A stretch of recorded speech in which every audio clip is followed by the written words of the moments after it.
That's how it ended, with an apology for being too weak to save the world. Chris was meant to be the hero, not him. Never him. But the girl pleaded with Evan not to say that. They had all given everything they had. If only Sir Chris had learned fencing a little earlier, he could have become a 10-star hero.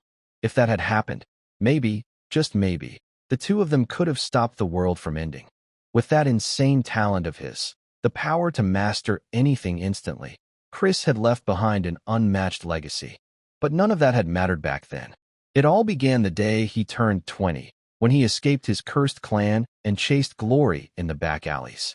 Then came the Age of Destruction. The Demon King Carnage invaded the heart of the magical empire. He saw an ad, a recruitment poster, seeking comrades to journey with a rising hero. A once-in-a-lifetime chance. He would rise, earn his name in history, and when the war ended, bathe in gold and glory. But they failed. In the end, the Demon King seized the light and ruled the realm. If only he could go back.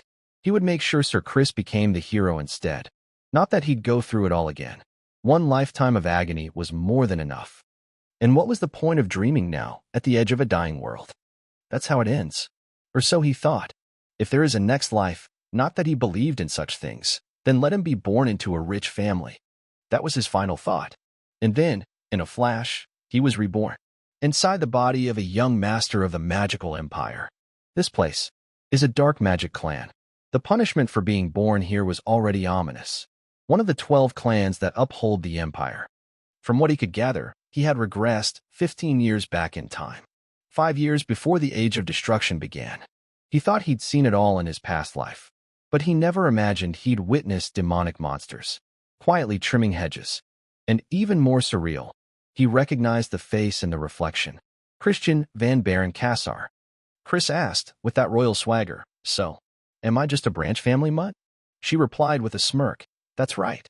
As sharp as ever. Khazar County is a branch of the Baron family, part of the infamous Dark Magic clan. Chris asked, "So, is it a weak clan?" She shook her head. "No. Even as a branch, it holds high standing in the Dark Magic clan. Not to mention, they're filthy rich. There's barely anyone in the magical empire who hasn't heard their name." Chris had heard rumors. The family had 2 possible heirs. But the older son, Christian, was considered a total joke among the nobles. Always chasing some wild adventure. Count Khazar eventually gave up on him. That was old news now. Chris asked why. Did he finally shape up? She said no, Christian had been killed. By his own relatives. He just wanted to be born the son of a normal rich family. So why did fate drag him back into this body? Why am the bastard doomed to die? Chris stared at the mirror, lost. What was he supposed to do now? He had woken up in a body that bore the exact same name he carried 3 days ago. And in 2 days, Christian would die? He'd been murdered in Count Khazar's own mansion, a family obsessed with honor. That only meant one thing. This guy had been absolute scum. So maybe if he kept his head down, stayed calm, he could dodge death. After all, he'd been reborn a rich noble. Why not just enjoy a life of luxury and peace? But the thought kept echoing in his mind. Ragnarok, the end of all life. The reason Demon King Carnage launched the war was to use humanity as the ultimate sacrifice, to bring Ragnarok to completion. By the time they realized the truth, it was far too late. The rule of light fell. The magical empire collapsed. So if he really wants to survive, there's only one path: stop the apocalypse.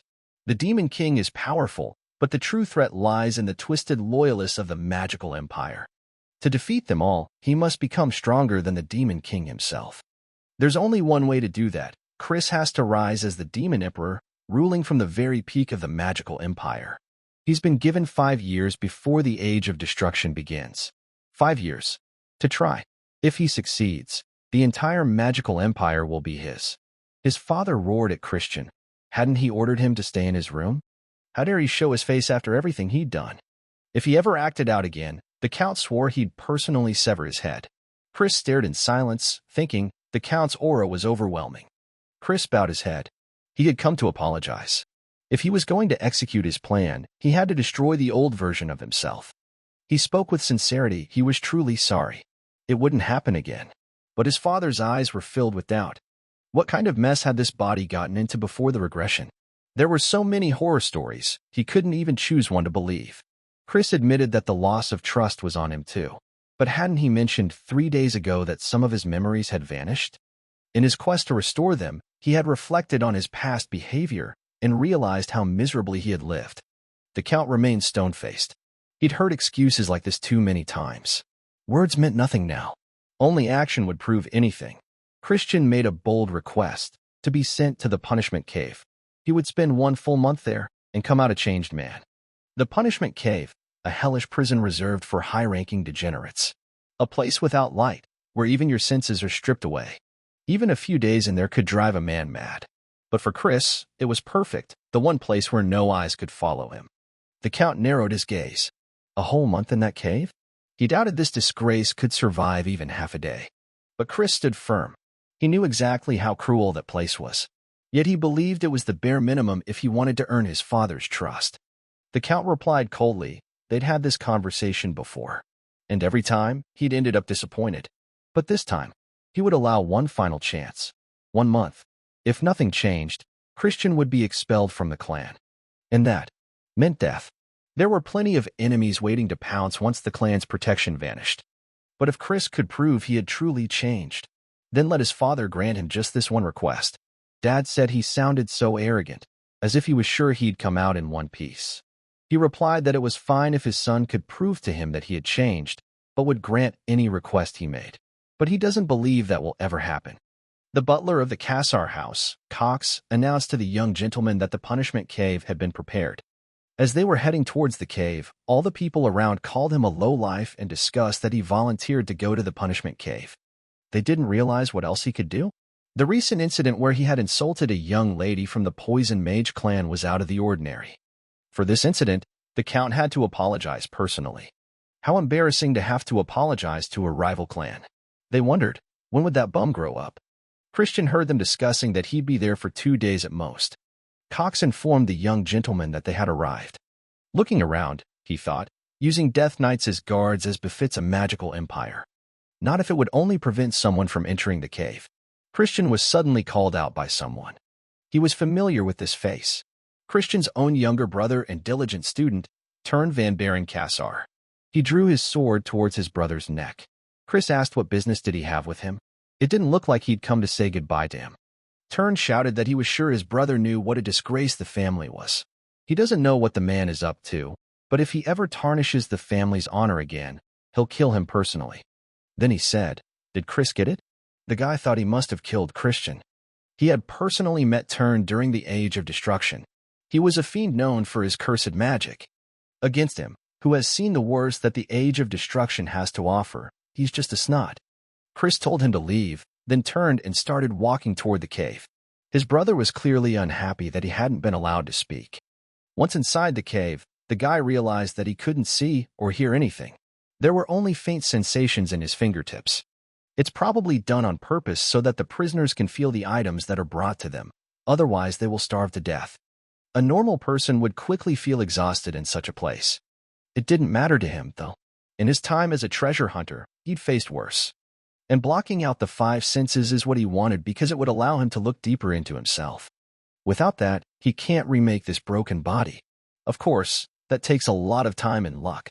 But with the medical skills he mastered as a divine doctor, the art of bone compression he learned in the circus, and finally, magic stones with different properties with which anything is possible. He thought he couldn't get them since they were expensive. Must be the subtleties of an elite clan. They listened to his requests, even though the guy was good for nothing. And in a previous life, he and Evan had to fight to get them. It starts with a white magic stone to cleanse the toxins. It's a boring but important step. It requires him to painstakingly work on cleansing his entire body of toxins with white mana. Even the smallest mistake will cause severe pain throughout his body, but for him, it's the easiest thing to do. The man asked how Christian was doing. Cox replied that the boy had obediently entered the punishment cave. He's afraid it will break him so badly that he won't even be able to call for help. His father thought, was sending him there a mistake? He had such a promising future as a child. Why did he break so suddenly? Had the gift made him too arrogant? Whatever the reason, his father would rather he completely collapse or die than live such a miserable life. Shaking his head from side to side, the man realized he shouldn't have any expectations. He'd already fooled them for too long. Kezar asked, Cox didn't notice anything strange when his son walked in. Let him not hide anything and talk about every detail. He replied that the young gentleman had brought magic stones with him, including a dream stone that caused hallucinations. Since they don't know the side effects, they should open the cave immediately. The man sternly replied that no. Coming a month later to that very cave, the Count thought his son must have already collapsed. But as soon as the cave opened, his son appeared, who was delighted to see his father before him. Chris asked, wondering if his father was surprised. He had promised to come back a different man, after all. Seeing his eyes, Chris realized that his father hadn't looked at him like that since he was a little boy. The father asked, "So did the son successfully pass this test?" The boy asked, "Is that a compliment?" Khazar replied that he shouldn't get excited over such a small thing. He still didn't trust him. Chris replied that it meant he had to work harder. He had created an optimal body to master swordsmanship techniques. Thanks to the white mana stone, every cell in his body was buzzing with life. In addition, the Dreamstone changed the game. The butler tried to stop him from taking the narcotic mana stone with him. Cox asked, was he really going to take him to the punishment cave with him? But looking back, Chris is glad he stayed stubborn. Thanks to his hallucinations, he shortened the metamorphosis time considerably. In addition, the guy created 2 nuclei. And what they're saying is that he shouldn't brag since he's the only strongest in theory. Single-digit spell, light. Doesn't matter, because he's still a goddamn genius. Needless to say, he used the core of darkness to hide the core of light. The monsters would make a big fuss if they found out. It would have ended perfectly, but someone hoped he was high on it and broke down. He decided to use him as a sacrifice for his forward momentum. Since Chris kept his promise, let his father allow him to make a request. The father replied that the son could speak. The guy asked permission to use the training ground of the Knights of the Black Swamp for him. His father replied that a lowlife like him didn't belong there. They are one of the 3 knightly orders that support the Dark Magic clan. He must know that only the most elite knights can display their skills there. Chris replied that he was only asking for a training ground. He thought that watching the bravery of the Black Swamp Knights would be a good influence on him. It's not like the guy's gonna join their order. Father said okay, but let him heed his words. Let him not behave shamefully in front of the knights. Chris replied that he understood, then said there was one more thing he wanted to ask. Seeing Chris, they asked, isn't that a silly young gentleman? They insulted the Count's son. It's probably because they're in a magical empire where power is more important than status. Chris's second request was for the library. His father replied that if he got a letter of recommendation from Deputy Commander Mellon, he would give him the keys. It's where all the dark magic grimoires of Kassar County are kept. To learn dark magic, he must gain access. Chris asked why his father added the conditions. He's still a member of the clan, right? He must have forgotten how he tried to sell advanced grimoires on the black market. The guy didn't realize what kind of life his body had. Either way, his first priority should be to get the deputy commanders recognized. Tern told his brother that this was not at all a place where a worm like him could just walk in. Chris was initially disappointed, thinking, there he goes again. Then he realized this could be a good opportunity. Tern shouted that this was his last warning, let him go. He probably doesn't want to throw away the life he was so fortunate to save, does he? Christian asked his brother if Tern was sure of what he was saying. His father is the one who allowed him to enter the training ground. Tern didn't want to believe his words. The girl said she respected the Count's decision, but he didn't inspire confidence. Turning around, Chris saw Deputy Commander Mellon. It was at least a 4-star dark energy. They seemed to want to intimidate him from the start, but he was used to such threats. He saluted the deputy commander. She was surprised, for he could withstand her dark energy. He said that since the deputy was also involved, it couldn't be helped. He then added that he would prove his right to use the landfill as well. How about winning a fight with one of the people here? Someone shouted that his jokes had gone too far. Christian replied that it wasn't a joke. Instead, he would ask them to refrain from dark energy. His abilities are far from what they could be. He prefers to duel unarmed. She thought, even if it's a duel, they can't let the heir get hurt. Mellon asked the young master if he had a chance. Chris replied that they would see about that, and then he began to think about who to choose as an opponent. He briefly thought of the name Tern. He asked how dare the guy? Mellon said he'd better find a better opponent. Chris knows that young Master Tern's level is 2-star, right? 2 stars, a level the average 13-year-old can't reach. If there's no talent, it doesn't matter if you're 13 or 23, you can't even pull a power level. But Chris is an unusual bastard, too. He said no. If he wanted to show his strength, he had to fight someone stronger than himself. His best bet would be to fight Turn. Turning to Turn, the boy asked what he would say. He's not afraid of his brother, is he? Turn replied that he accepted the challenge. Chris asked the deputy, how will they determine the winner? Would they fight until the enemy surrendered? She thought what an impertinent man, not even knowing his place. Melon replied that it was too boring, acting until one side can't fight. Chris asked, brother heard the rules. What is he going to do? They say he's in for a serious beating. Calling him an insolent idiot, Turn shouted that he would make sure he never opened his mouth again. Before Turn could speak, his brother had already thrown the first punch. Then he asked what was the matter, for the duel had already begun. Before striking back, Turn yelled for his brother to shut up. Honestly, that's practically cheating. As a fiend who hasn't reached 1 star yet, he doesn't stand a chance against someone with dark energy. In his past life, he fought on countless battlefields. If you only count his mastery of light powers, he's already a 3-star. Chris asked, is the brother crying already? If he wants to, Big Brother will blow on his wound. Turn asked what stunt he'd pulled. Chris said it was nothing like that. Maybe he's just too weak. Make him answer louder. You can't hear anything. As he began his attack, Turn shouted that he was going to kill him. Chris noticed that he was pretty fast. That was much better. At some point, Turn noticed that something was happening to his dark energy. Has young Master Turn let his guard down? Combat. It's instinct. Maybe he took out his dark energy because he was afraid that Bastard would get hurt? Melon replied that's right. Otherwise, none of this makes sense. Chris asked what would she say? Is that enough to prove his qualifications? Melon replied that yes. It worked. Now he would absorb everything, both swordsmanship and magic. Chris achieved 1 star in dark magic. Since he had not fully mastered it yet, and there was a lot left over from Christian, it took longer. As for possessing the power of light at the same time, he would need to raise his level to do so. Christian called in his personal maid, Marie. To think they're using a high-level evil spirit, Banshee, as a maid. Although, truth be told, because of Christian's constant problems, they couldn't hire the man. He'll be sure to replace it later. Chris asked to get him some juice. He would drink it and leave for practice. Marie asked if she should make the juice with human blood. Chris replied that strawberries would be better. Cox, seeing the young gentleman, was surprised. He asked, is the boy going to practice so early? The man is worried that he's putting too much strain on himself. Of course, he was pleased and proud that the master was so diligent. He believed in him, even when everyone else was pointing fingers. Chris replied that he never asked to believe in him. Who is he to decide whether to believe in him or not? Apologizing, Cox said he shouldn't have said that. Wishing the gentleman a good workout, he left. The young gentleman was wary, for there was something suspicious about him. Looking at the others, Christian realized that their eyes were starting to look more docile than before. Now that their vigilance was down, should he try to win them over gradually? Melon was reported that young Mr. Christian had reappeared on the training ground today. She couldn't understand what he was up to. And what was this duel?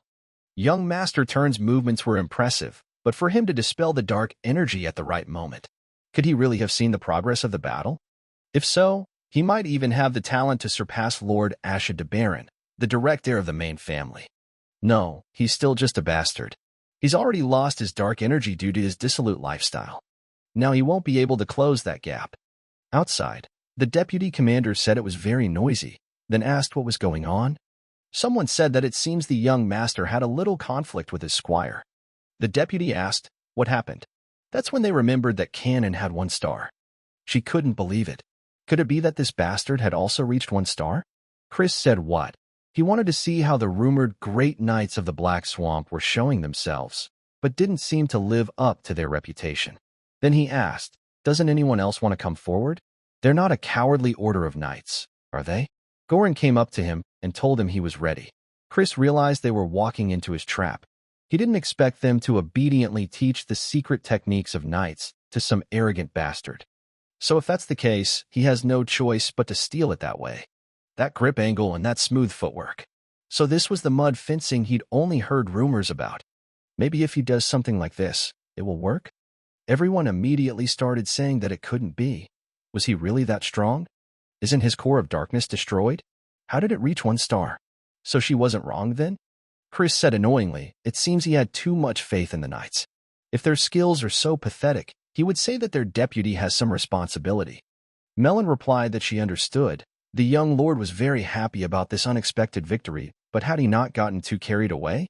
Chris asked, how about the deputy commander showing him the skills of the Knights of the Black Swamp? Calling him a bastard, the deputy commander replied that she could handle someone like him in a second. Chris asked, is she going to fight someone like him at full strength? They use dark energy up to 1 star and forbid dark magic. The deputy commander asked, 1 star? Then said she'd break both his legs. He said okay, he's putting his legs on the line. What about hers? She said it would be fine. He wasn't leaving there today anyway. They began their confrontation. He held on for a long time, considering he was facing the deputy commander. Isn't it because the deputy commander's main weapon is a sword? She realized that wasn't the point. For some reason her attacks weren't reaching him. He shouldn't be her equal. When he fought Thorn, and before that, a familiar situation, Chris yelled that things didn't seem to be going her way. She yelled for him to shut up. Watching her movements, the guy realized that now is the time. Taking advantage of the moment, Christian head-butted her in the face. Melon is a warrior mage. As she uses dark magic, a gap in her defenses flashes. And she wouldn't be able to close that gap with purely physical strength, he thought.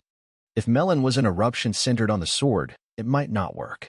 Laughing, Melon said she never thought she'd be caught head-butting. Looks like she underestimated him too much. She'll focus from now on.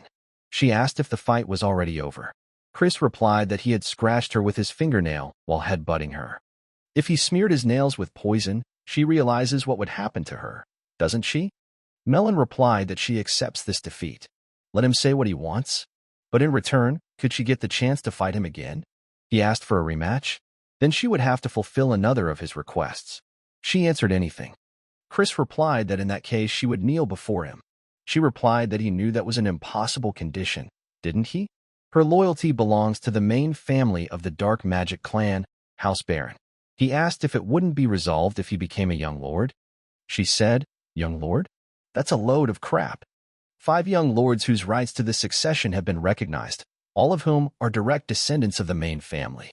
But it's not like there's a rule that a member of a branch of the family can't become a young lord. Anyway, she accepts her request for a duel.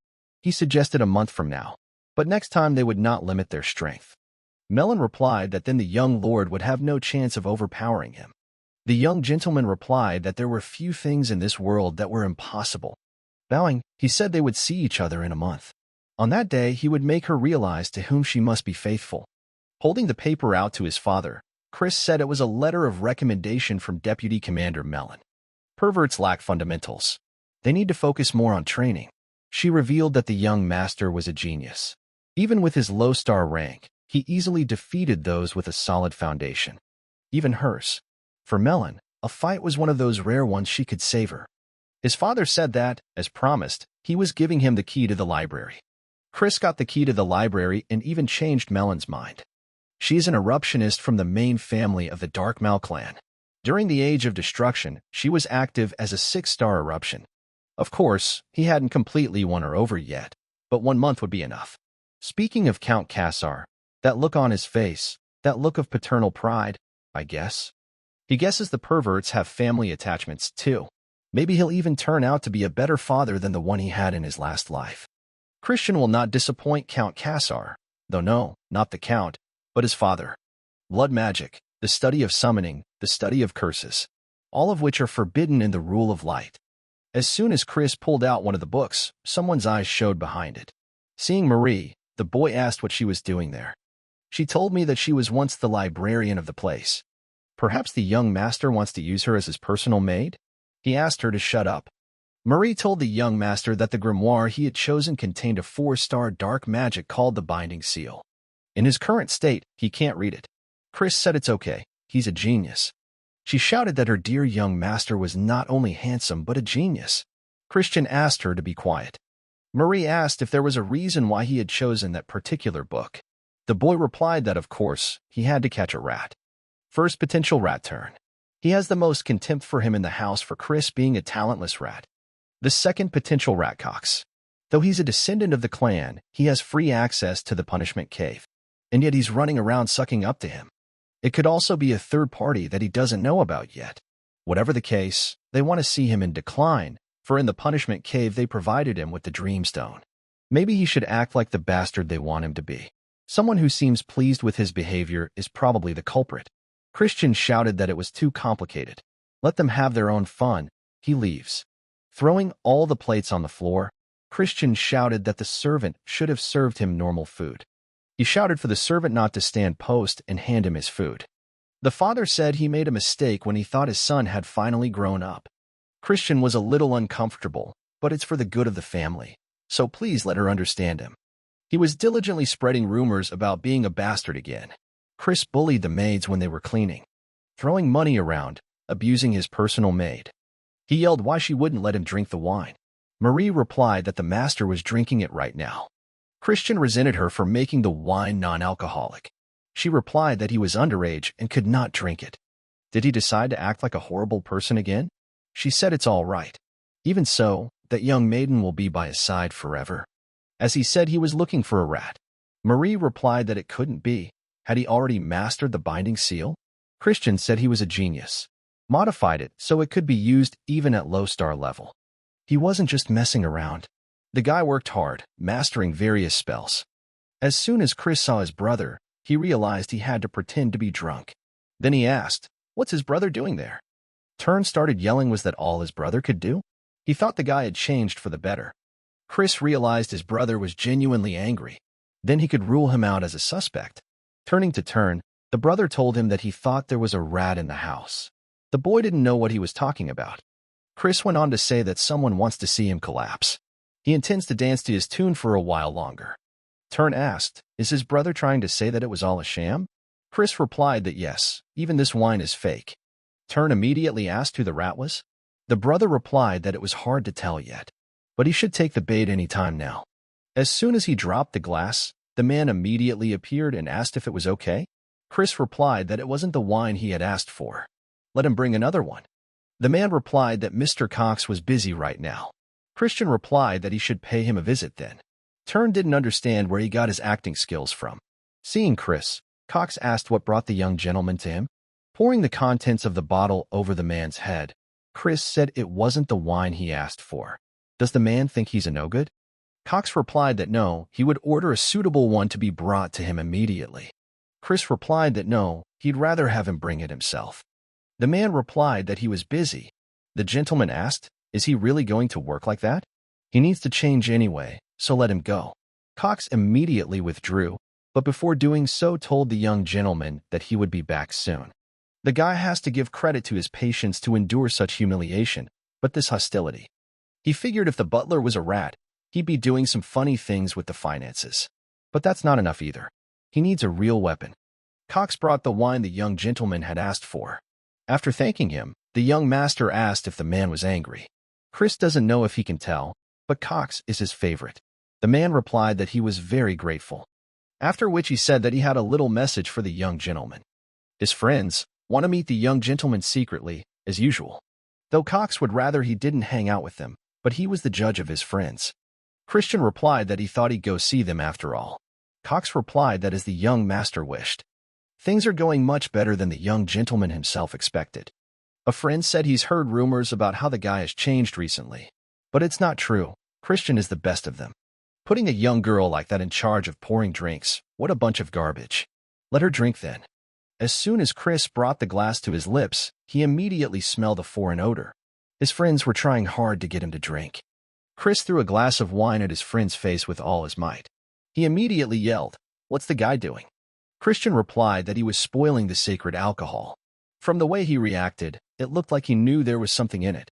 At that moment, Chris touched his finger to the girl's forehead and she, at the same moment, fell asleep. His friends wondered, did he know how to use dark magic? Chris replied that now was not the time to wonder about that. They didn't realize what their friend was doing. Chris replied that if he still didn't realize what he had done wrong after such a blow, he might as well just die, here and now. Sitting bound, they begged the young master to spare them. They were ordered to feed him a forbidden substance and frame him after he had killed the girl. They said the guy threatened them with the substances they were secretly dealing, so they had no choice. Christian asked, and who was the guy who hired them? Hearing silence in response, Chris asked, does he really want to be cut off? He immediately started yelling that it was Cox. Please spare his life. The kid will do anything. Christian asked, "Is it true? Will they do anything?" The boys replied that they swear. He replied that it was all right to take them at their word. Let them listen carefully to everything he tells them and do as he says. Running into the gentleman's office, Cox shouted that they were in trouble. The man asked what was the problem. Cox said that the young gentleman had committed a murder. It seems that he got drunk at night, killed someone who was present when he drank, and threw the body into the river. They won't be able to forget this crime so easily. What will the master order him to do? The master ordered Christian to be brought to the trial of the perverts. Then he added that he would be waiting in the courtroom. Standing in the courtroom, the young gentleman spoke of his innocence. Father asked, "How dare he lie?" "There are witnesses." Chris asked, "How can there be if it never happened?" Christian replied that he thought it was a misunderstanding. Could the dead servant be the child? She said that the young gentleman took her home when she woke up from unconsciousness. He even gave her money for rent. Rather, those two are the villains. They put a substance in the young master's drink. Christian thought, okay, this is the moment of climax. They immediately started saying it was true. They'd given false information because they had orders from Cox the butler to frame the young master. Cox started yelling, "What the hell are they talking about? It's all slander. The young gentleman and his friends are trying to frame him." He told the young gentleman that this was too much. This joke was out of line. Chris knew he'd react that way. Turning to Mr. Count, the lad asked if he could ask one thing. Let him allow him to act as a proxy for his authority to question Butler Cox directly. The Count replied that he would allow it. Let Cox go to the prosecution stand. However, as soon as he behaves inappropriately, the authorization will be revoked. Chris replied that it would be quick. As a representative of the great ruler of the magical empire, His Majesty the Demon Emperor. As a member of the Dark Magician clan governing the eastern region of the Southern Magic Kingdom, and as the representative of Count Khazar, he would interrogate the accused. Turning to Defendant Cox, Chris asked if he swore that he would only answer truthfully to his words. Cox replied that he did. As representative of the Demon Emperor, he asks again, does the Defendant Cox swear to answer only the truth? He answers again that he does. A binding seal appeared. Everyone was surprised. How could a mere child use 4-star dark magic? It has been modified so that it can be used even with a lower star rank. However, it has additional conditions. Specifically, he needs the target to swear twice. Cox clearly wasn't expecting that. Chris asked, hadn't he just sworn to him that he would only answer the truth? Now let him tell him why he hired those two men to slander his name? Cox immediately admitted that he had received the order. The man knew his business and threatened him. He told him to destroy the young master. Chris asked, by cases do they mean the embezzlements he has been committing over time? The gentleman has already seen the records. Now let him tell me who gave him the order. Let him speak now. Cox admitted that it was Sir Ashid. It was the second son of the Dark Mage clan, Sir Ashid de Baron. The man started yelling that he was going to kill him.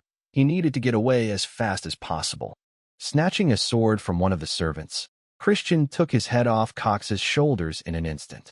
Whereupon he said that by exercising the power derived from the Count, he had punished the sinner. His father asked why he had made that particular decision. Chris replied that if they had let him live, the main family would have fabricated evidence and covered up the incident. They can't be lenient with them. Moreover, he intends to make sure that everyone there knows. Ashid de Baron tried to kill him. Following with his father, Chris asked where they were. The Count replied that it was a secret training area. There are too many extra eyes in the courtroom. What he just said, does he believe that Ashid will create more problems as a result of the conflict over the succession? The family's power and authority depends directly on the successor it supports. His decision was the right one, but his father feels he acted hastily. Father replied that, however, as things stood, they would have to support the first young lady. First young lord, not an option. He's a mad, bloodthirsty madman. Christian replied to his father that there was another option. He would be the successor. The father said it was nonsense, to which the son replied that someone from a branch of the family could be recognized as the successor if he had the necessary abilities. The Count added that this rule is only lip service. In reality, it was not enforced. Chris asked his father why he thought Ashid was trying to take him out. He might have been more talented than Ashid when he was a kid, but now he was far behind him. Chris replied that he'd catch up quickly, but he needed his father's help for the rest. Let his father use his authority and recommend him to take part in the sacred dark rite in 2 months. The Count replied, in order to participate in the ritual, he must reach the level of 2 stars. He realizes that he has only recently reached 1 star. Chris said that he will definitely reach the 2-star level within the next 2 months. So let his father help him. The servants were discussing how the young master had completely changed. She even heard that the Earl was personally training him. It was the kind of training that even the older knights found difficult. They wondered how long the young master would last. Chris said to bind him with swamp fencing and chop him with a black scythe. He got it right, didn't he? His father realized that he had just started teaching him how to wield the black scythe sword today, but he learned everything so quickly. But does Chris really have to do it that way? Keep them separate. Christian thinks there's a better method. Dad said it was swamp fencing. The limbs of a human mushroom are hard enough to fend off a swamp sword. Chris replied that he used swamp swordsmanship and enveloped him with the black scythe sword energy. Father replied that it was strong, but using 2 techniques at the same time would make it difficult to use curses. Christian replied that not at all. It's very simple, although a little uncomfortable. Lying on the ground, the guy didn't understand why running was so hard, and he couldn't slack off, because endurance was the key to increasing his strength. Walking up to him, Melon wondered if he was already exhausted. The duel was just around the corner. She looked forward to the promised day. The guy replied that he was doing his best to live up to her expectations. Melon replied that she was aware of his incredible height, but he still had 1 star. He wouldn't make her get on her knees. Chris replied that he was sure it could happen. Besides, he would learn something from the fight. She can see he's still full of energy. She hopes he goes beyond his limits and doesn't disappoint her. He understood that Melon currently has a 4-star rating. There are 3 separate levels within a stage: low, medium, and high. As the highest 1 star, it's well below her level. But he's from a rich family. He's a warrior with a purse. When he entered the room, he asked if Marie had finished packing his bag for the walk. The girl replied that of course she had. Their first walk together. She tried to dress to impress. Chris yelled that he didn't say she was coming with him, did he? Marie said she could see he was worried she might get sunstroke. The girl replied not to worry, for she was happy to serve him. Chris didn't understand how a banshee could get heatstroke. He asked his father if he could exchange a servant for a man. The man replied that he could not, for he and Marie had made a contract to serve the master. A high-ranking banshee cannot govern without a contract. Chris asked how can the contract be cancelled? Dad replied that he thought it would require sharing a deep kiss with Marie. Chris resented that old Christian was good for nothing. He told Marie that she couldn't come anyway. He's going to a place where there are lots of people. Upset, Marie said she was looking forward to the tour. He replied that it was just that her spiritual energy could hurt people. She'd been stuck in that mansion for decades. Taking pity on her, he said okay, she could go with him. He ordered Marie to follow him. When she asked where they were going, Chris said where he could make a profit. Marie told the young gentleman that he already had a lot of money. He replied that it wasn't that much and in general, let him put it back. She tried to guess, but it was in vain. Chris said it was something he'd used before. Seeing his brother, Tern told him that he was late. Chris asked what he was even doing there. Tern replied that he was there to keep an eye on him in case he started acting like a bastard again. His brother told him not to worry about it. Christian is just going gambling, that's all. Thorn certainly didn't expect to hear that. They are fiends. It goes without saying that they are close to alcohol and gambling. Even the Demon Emperor recommends them, and they're legal for a reason. Tern replied that then, he would follow along with his brother there. Chris asked, maybe he was worried about his big brother? Why would he even be worried about him? Tern is worried about him embarrassing the family. Chris asked, for a nerd like him, that's probably too cool? Tern is sure to flatten his cheeky nose. Except that tonight's victim will be Tern. Tern never even knew a building could look like that. Melon replied that her heart was already fluttering. Holding out the mask to his brother, Chris told him to be a redneck and put it on. He ordered Marie to hide from now on so that people wouldn't see her, and let her lend him her ear for another minute. She said she would do as the Lord asked. Let Tern not worry, they should hurry up and go inside. Turning around, one of the men said that it looked like they were born suckers. To think they had walked into the lion's den by themselves. Chris asked if his brother wanted to make a bet on who would make the most money in an hour. If he wins, Chris will call him Big Brother.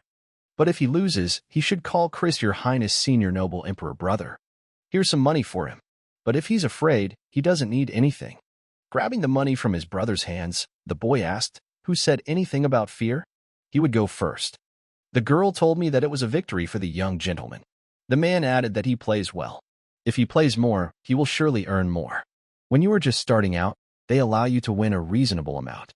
By inciting a self-confident sucker, they get to the point where their victim makes a big bet. He knows exactly how these scammers work. Turn yelled that he was sure it was a good play. And here's a sucker who's already fallen into their trap. Chris asked, why doesn't his brother just go home and go to bed?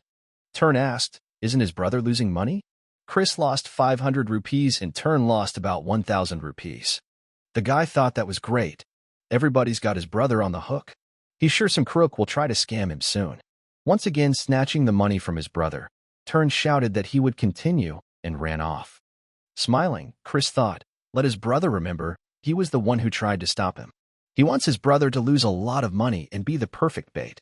Marie told the young gentleman that she had found the people he was talking about. The girl told the gentleman that this was the place. Chris asked to open the door for him. The guards immediately swooped in asking who he was. Chris replied that everyone must know about him. When they saw him, they asked what business the young gentleman had come for. Christian asked them to call his master. Seeing the young master, Grantel, the master of the merchant guild, asked, has the young master come for a visit? He may be known for his talent as a salesman, but he's actually a casino owner. Chris replied that he was hoping to talk privately. Calling him a con man, Chris told him that his little brother, whom he cares so much about, yet dares to ask what's wrong. The man shouted that there was no way that that horse was wearing a tiger mask. Chris replied that he was right. He was the heir to Count Cassar. Grantel began to assure the young gentleman that he was only the manager of the casino. What the others had done had nothing to do with him. After the blow, he immediately began to apologize. If he had known that the man was the Count's son, he would never have done it. Then he said he'd be willing to pay compensation. How much did the young gentleman want? Christian replied that 1 million rupees. Grantel replied that they didn't have that much money. Chris said that. Then, he would settle for 200,000. After the man asked if that amount would be enough, Christian said there was something else he had to give him. Seeing the sword, Marie said to think he was going to use the 200,000 rupees he was extorting to buy battle gear. However, this is not the same sword they gave him, Grenade. Wasn't this the sacred sword that a past hero had gotten by giving up his soul? She heard it was wanted by many because it was what the hero used after his fall. But now he's rusty. Chris replied that it was okay, it was all part of the plan. Holding out the necklace to her, he said it was something she had looked at before, let it be a gift. It seemed to him that she could never get rid of her regrets if she didn't get it, so he was giving it to her so she could find peace soon and move on. Marie replied that before her death, and even after, this is the first time she has ever received a gift. In gratitude, she will put her whole soul into it, and from now on, will make blood juice that will be even more delicious. Chris replied that he wouldn't drink anything like that. Marie added that all along it had been in the strawberry juice. The young gentleman feels like he has forgotten something, but is sure he will remember it later. Turn, who has only 1 rupee left. Woken by his brother's screams, Turn asked why he had abandoned him. Because of him, he had almost been sold into debt slavery. He was lucky someone recognized him. Looks like Grantel helped him. Although, isn't addressing him the wrong way? He lost the bet, so he has to fulfill the condition. Let him call him by his proper name, Your Highness Senior Noble Emperor Brother. Let him remember to respect him and strive to be on top of things himself as well. Leaving his brother's room, Turn shouted that someday he would have his revenge. Let his brother prepare. This adorable kid is going to grow up and kill Christian. Maybe it's all because of him. Ashid is the son of Langham, the current head of the Dark Mage clan. The boy has no special feelings for him, since he is not the real Christian. But if the guy wants to become a young lord, he can't avoid confronting him. Let him just wait. The lad will return the favor for the brotherly grudge. But to do that, he needs to get Melon on his side. Grenade. In its time, countless fiends have attempted to wield this sacred sword. The reason why this sacred sword is treated as an antique is because no one has ever been able to master it. Chris decided to see how the sword would react to him. Perhaps this was to be expected, for it was an artifact created to harness the holy power of light. It's still a weapon, though. He would be able to use it if he could analyze the mechanism that made him reject dark energy. After a few strokes, Christian asked the sword, does it really hurt? Then just let him submit because he plans to beat him continuously all night. As soon as the father saw his son, he immediately asked if Christian had finished his training. The guy said yes, then asked who was standing there. He thought he had seen her somewhere before. Bowing, the guy said that he was greeting a knight, the commander of the Black Shadow Knights. She turned around and said she hadn't seen her nephew in a long time. It was Marion, the commander of the Black Shadow Knights, daughter of the head of the senior clan, master of the Dark Mage clan, and older sister of his father and Viscount Langham. She protects the clan head and is in charge of secret missions and surveillance within the clan, an elite among the elites of the Dark Mage clan. Sister Marion had come to see them on some business connected with Cox. She said the child had done something rather daring. Perhaps the senior clan leader is going to protect Ashid? That would be a bit of a problem. The head seems to have a lot of free time to deal with such trivial matters. Marion replied how silly, he wasn't interested in childish squabbles, rather he seemed to be interested in him. Well, this could be an opportunity to win his favor. However, she wonders if it's bravery or idiocy. He hasn't even reached 2 stars yet, and he's already challenging Melon? Would the boy like to cancel the duel? Chris thanked his aunt for worrying about him, but he had plans of his own. When she saw the sword, she said it couldn't be. It was Grenade. The child had truly gone mad. She knew he was a troublemaker, but not to this extent. Didn't Ridden talk about Christian changing for the better? Is he the one who wants to use the holy sword in a duel? Chris asked, isn't he not allowed to use the holy sword? Shouldn't he win no matter what method or trick he had to use? Marion began to tell me that even the clan head could not tame this sword. The holy power of this sword would burn him to ashes. As soon as the sword was in his hands, she immediately started talking about the replica. Christian asked if Andy would like to try it out. But as soon as she took it in her hands, she immediately threw it aside. She didn't understand how he was doing it. Chris replied that it was a trade secret, he couldn't tell her. But of one thing, she could be sure. The only reason she can wield this sword, which even the clan head couldn't succumb to, is because he's a genius. Appearing out of nowhere, Melon said that the young master was so funny, taming the sacred mecha, but what did it matter? Looking at him smirking, she said it was his last day in this world anyway. As expected, without any restrictions, her strength and speed are not comparable to before. He can't bridge that gap. Marion said that the power of the holy sword is against dark energy. Hadn't he surpassed him at this level when he was younger? It wasn't over yet. Miriam asked if her brother had seen this child move to use the holy sword. The count said it was an incredible power, but his dark energy seemed to fluctuate a bit. Miriam replied that it wasn't. He controls his dark energy to avoid the rejection reaction of the holy sword. Christian asked Melon if she liked the battle. She replied that she had been thinking about it for a long time, but perhaps he was anticipating her movements. Chris replied that he was quite observant. Every sword move has a preceding stance. Before you can take a downward swing, you need to raise your arms, and to do this, you need to move your shoulder and upper body muscles. It's what brings the novice and the expert together. Melon asked, how about this? She asked, hoping he hadn't forgotten that the Knights of the Black Swamp Warrior mages. Chris realized that this could be a problem. Melon wondered if it was a cleansing artifact. Chris shouted to his father that he had survived because of it. The man asked, shouldn't it be lying in a secret vault? Either way, having good gear is a skill in real combat. Looking straight into Melon's eyes, he said that in such a case, even dodging was useless. He bought this artifact with the money he took from Grantel. It's really very effective. Christian shouted that he knew she was alive, so let her show herself. The Count thought, why did he put that corrosive marble in the air? Let his sister look at it. What was he telling her? Melon shouted to the young master that this was too much fun. What would be the next attack? Marion says it looks like Melon has gone crazy. They have to stop her. Christian said that it looked like he had won. Was Melon satisfied with that? Laughing, Melon said, is that really what he's asking about? She couldn't calm down anymore. Then please have him give him an answer to his previous request as soon as possible. Even though it was his victory, he would respect her choice if Melon refused. Loyalty isn't something that can be gained by force. Melon asked if she took his side, would he continue to fight her in the future? Shaking the girl's hand, Christian replied that as much as he liked. Possessing such dark energy, it's impossible for a clan leader to, right? He replied that he could master it for a moment, but as she knew, the waves of dark energy were constantly changing.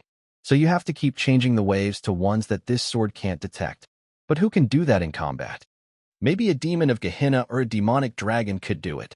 There might be a crazy bastard who can control dark energy as easily as breathing. Chris asked Lady Marion how he had done. Enough to earn her praise? Maybe Dad's long-held wish can be fulfilled. Watching what was going on in the kitchen, Chris couldn't believe he was making strawberry shortcakes. Marie replied that despite his appearance, his skills are top-notch. When he saw the young gentleman, he asked what brought him to the kitchen.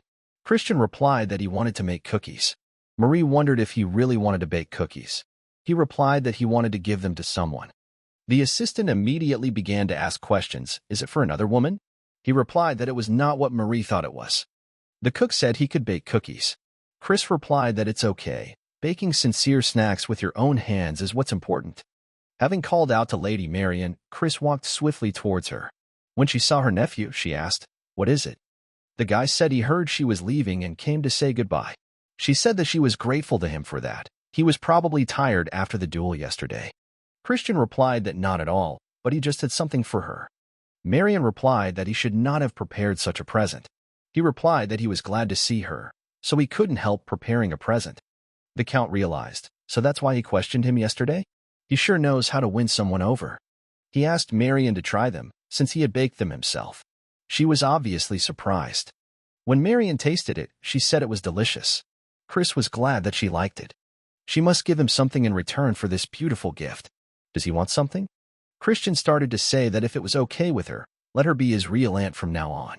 She replied that since they were already blood relatives, she was sure there was a deeper meaning behind his words.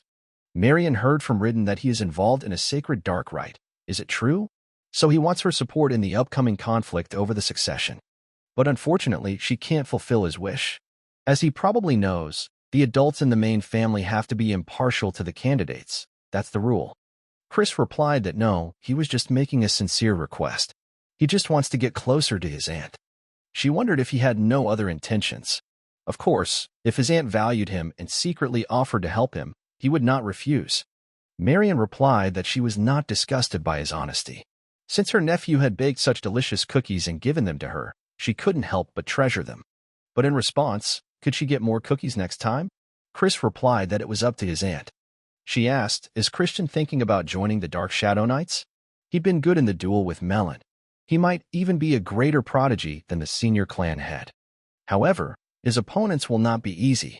She fears that he may fade before his talent is realized. Chris replied that if he couldn't get up and over the mountain standing in his way, he didn't mind dying. He certainly appreciates their concern, but Chris doesn't think he's going to lose. What unreasonable confidence, she thought. After all, he is a spewer. Marian can't stop him in his bloody tracks. However, let him be allowed to give him one piece of advice. Let him beware of the first young lady.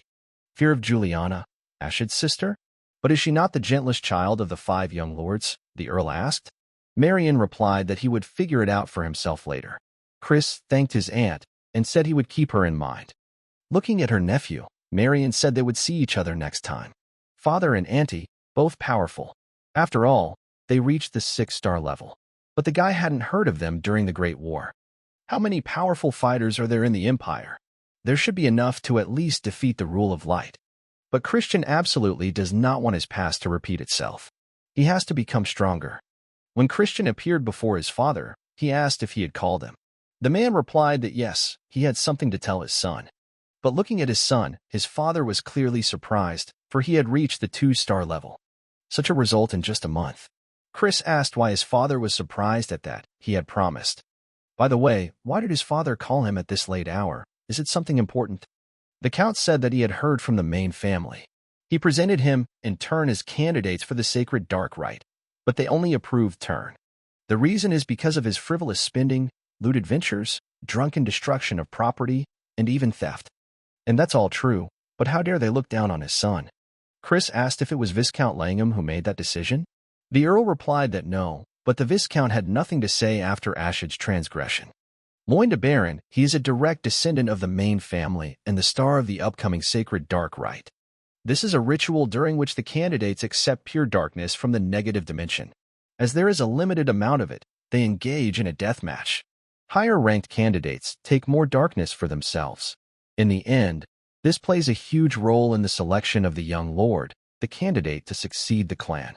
If Loin is victorious and monopolizes the darkness, it will be more difficult to become the 6th young lord and achieve his goal. Dad said not to worry. He talked to him again. If it didn't work out, he would ask Marian for help. Chris told his father that there was no need for that. he would take care of it himself. The Count knows his son has talent and that he's a changed man, but the kid can leave it to the adults. Christian appreciates his father's feelings, but he has his own methods. His father asks if his son already has an idea. The boy asked if there were any children of Count Tyraman among the participating branch families. The father replied that yes, Count Tyraman's third son would be there. He just needs to prove them right. The Tyramines should be hunting for the black pill soon.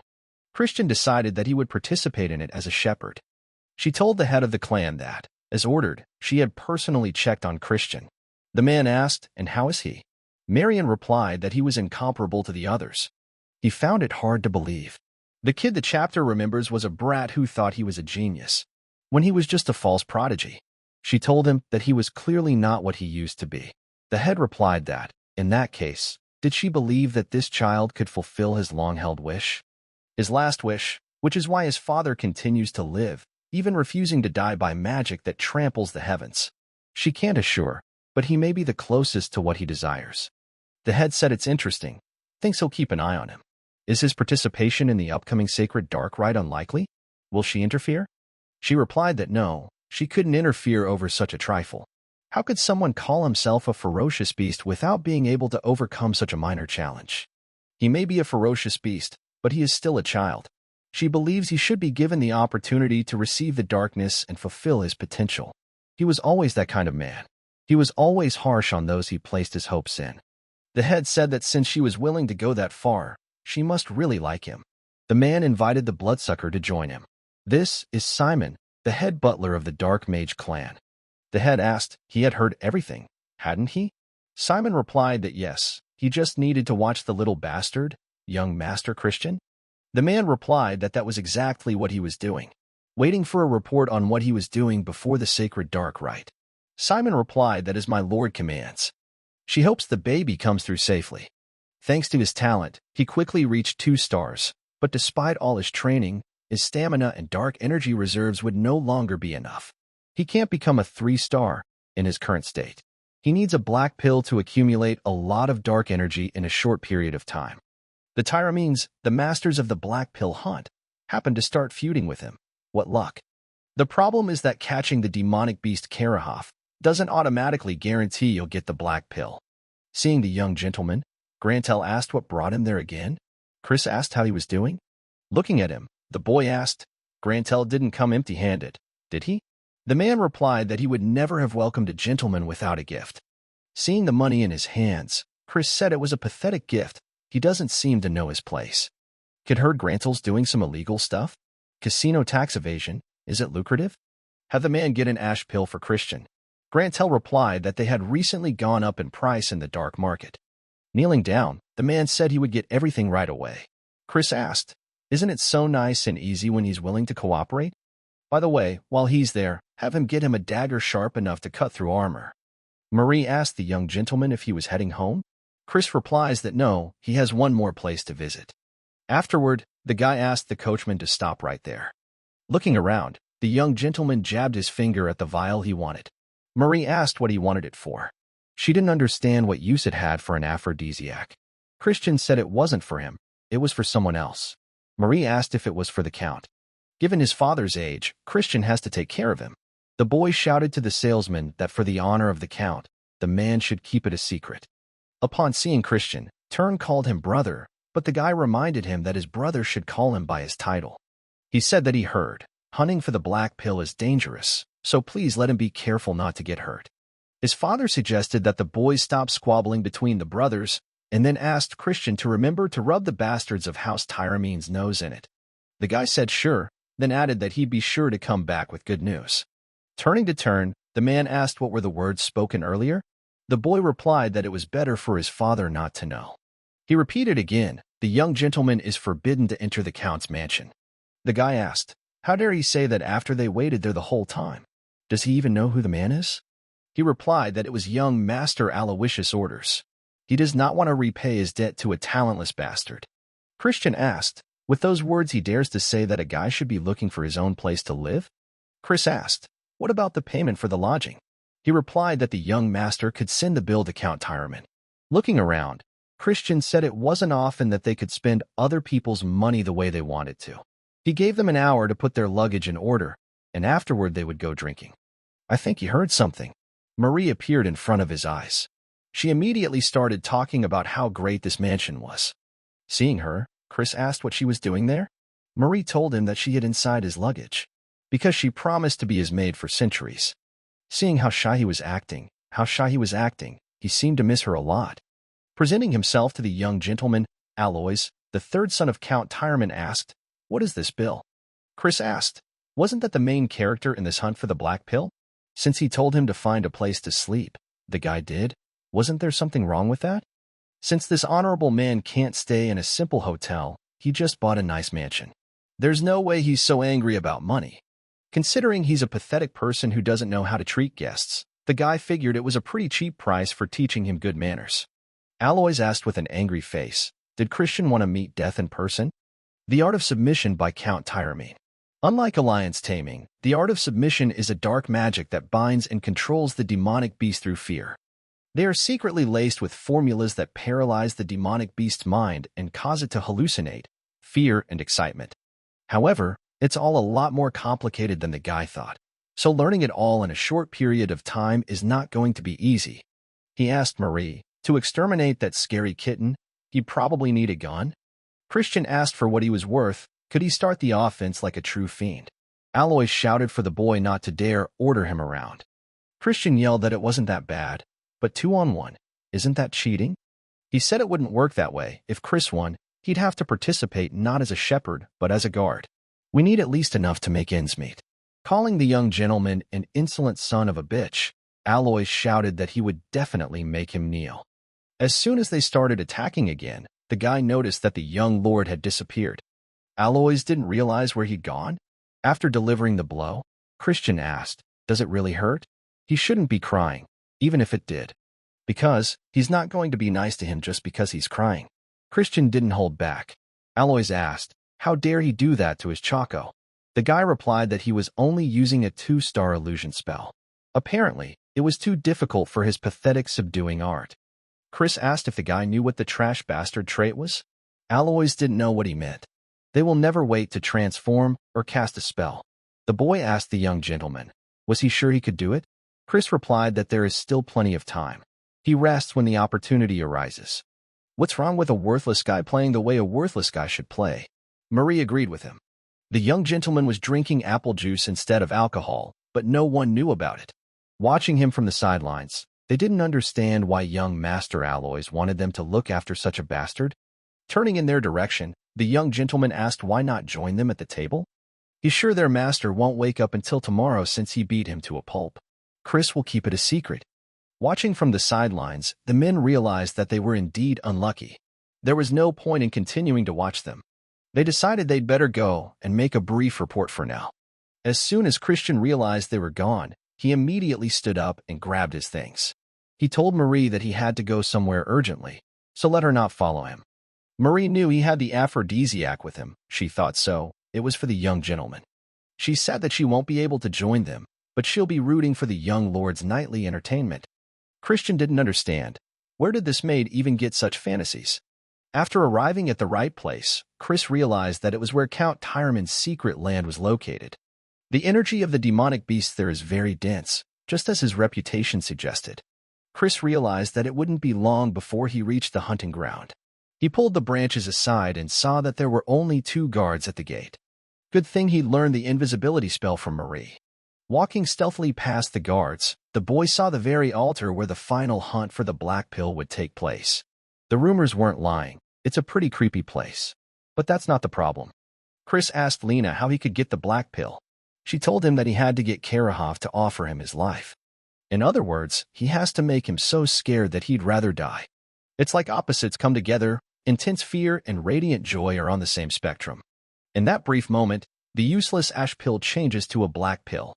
That's why Count Tyreman's house, which specializes in subduing demonic beasts through fear, is leading the hunt for the black pill. As Lena said before, he plans to steal the Tyreman's ultimate technique. Let Karahov go wild by getting him drunk on an aphrodisiac mixed with various substances and take the black pill for himself. But there's not enough time to steal their tech and study it. Chris has to find another way. He could tell at a glance that it was barrier dark magic of the highest level. Christian recognized the very spot, as it turned out to be the cleft of Gehenna. Gehenna, the demon world. To think there's a crevice connecting it to the human world. What if Christian lures Karajavan? He's got something to lure him with. He was so excited he couldn't wait to hunt.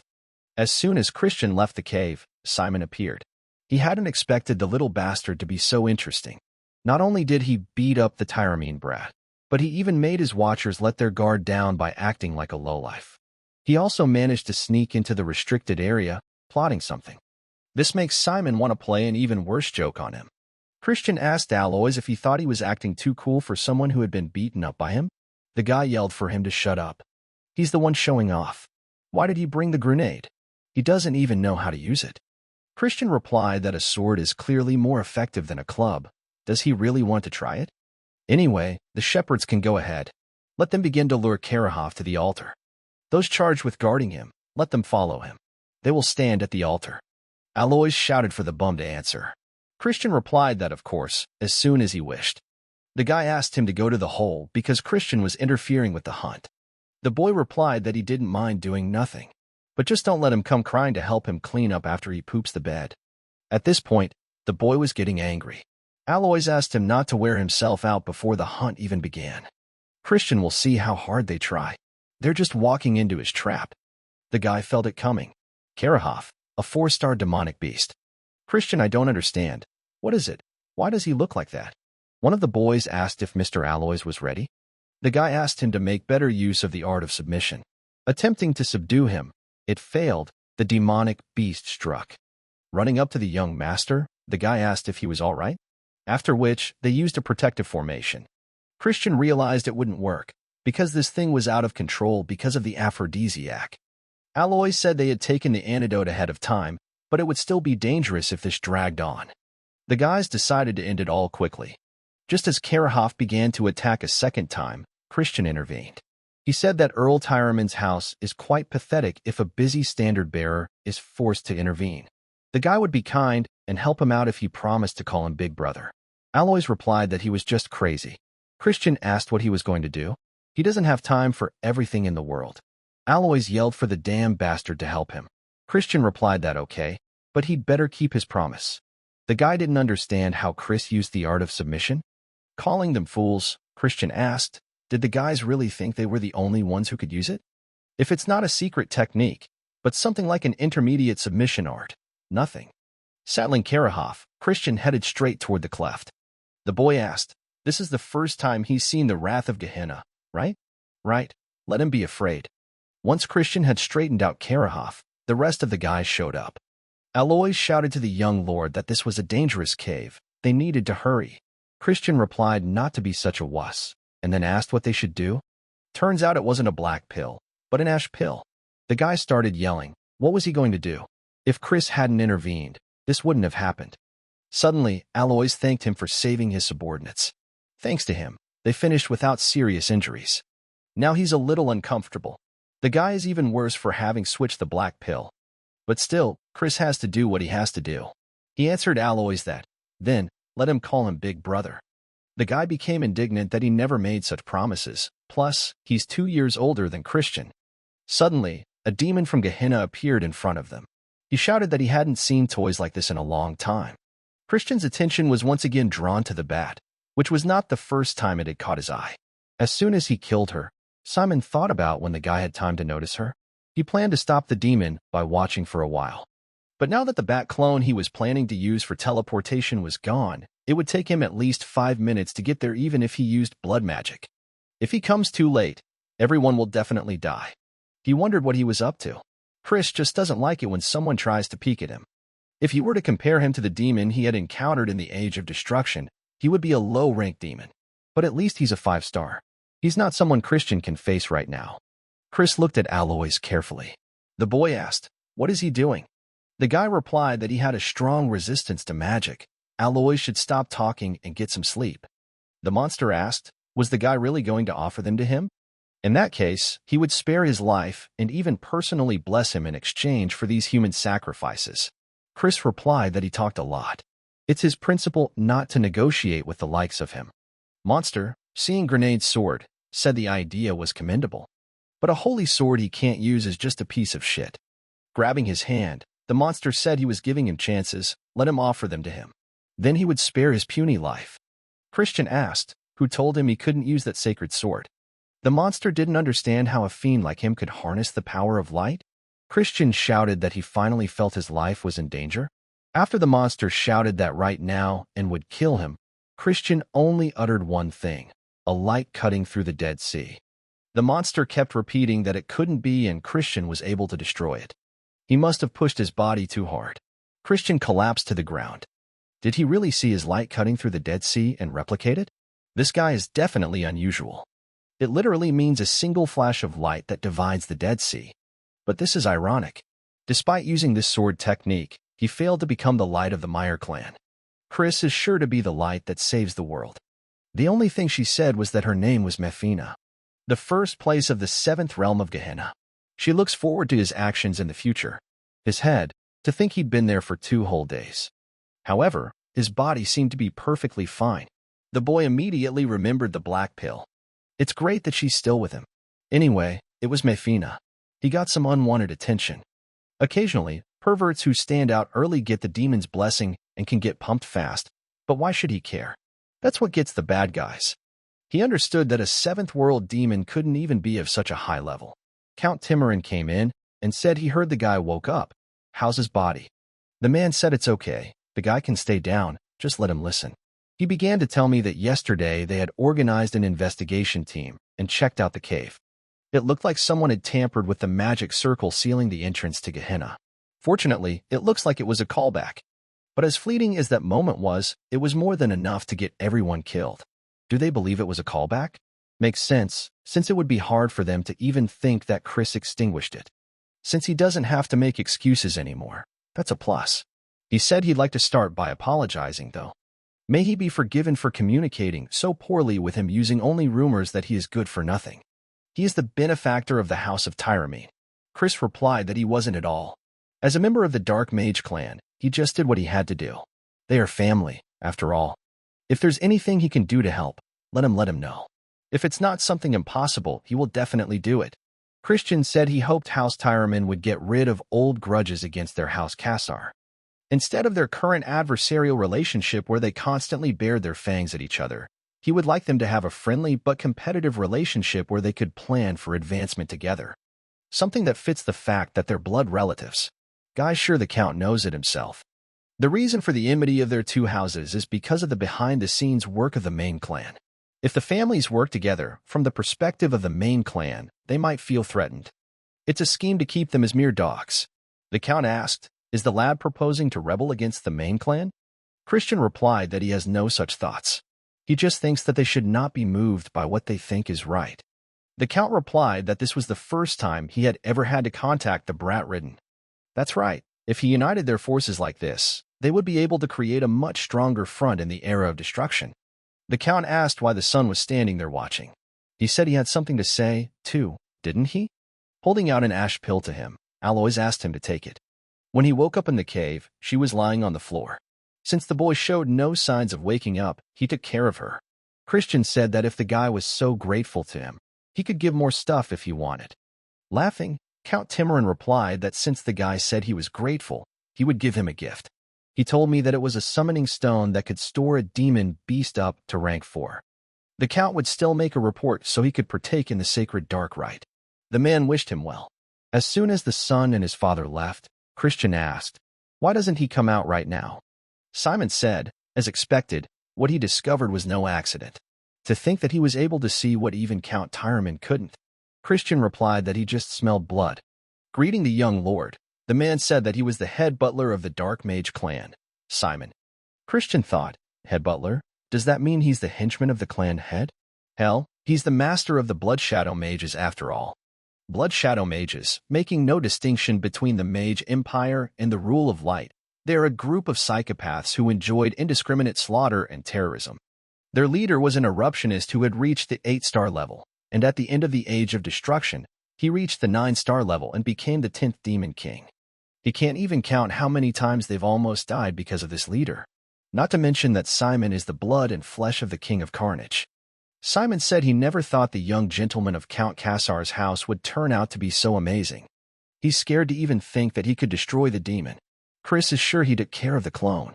Maybe he saw the light cutting through the Dead Sea. Christian replied that he had no idea what Simon was talking about. The boy said that it looked like the young gentleman was playing dumb. After visiting the cave, even the demon's corpse was completely destroyed, leaving no trace of it. It wasn't a callback, but a complete vaporization inside the cave. He was impressed with his skills. Could he please explain how he did it? Let him only consider what he was about to say would be reported to the senior clan head. Christian didn't understand why he should reveal his trump card to him.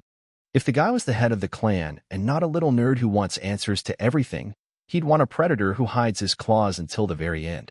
Simon replied that the young gentleman was indeed an interesting person. Afterwards he asked, and more importantly, he wasn't going to apologize? Chris asked why? Simon replied that it's usually hard to distinguish between a callback and a total annihilation using only traces. That's why Count Tyreman misunderstood, thinking it was a callback. However, why does he think he destroyed it? Chris added that it's simple if you think about it. That's because the head butler would have summoned him himself. A demon summoning incident where a clan member almost died.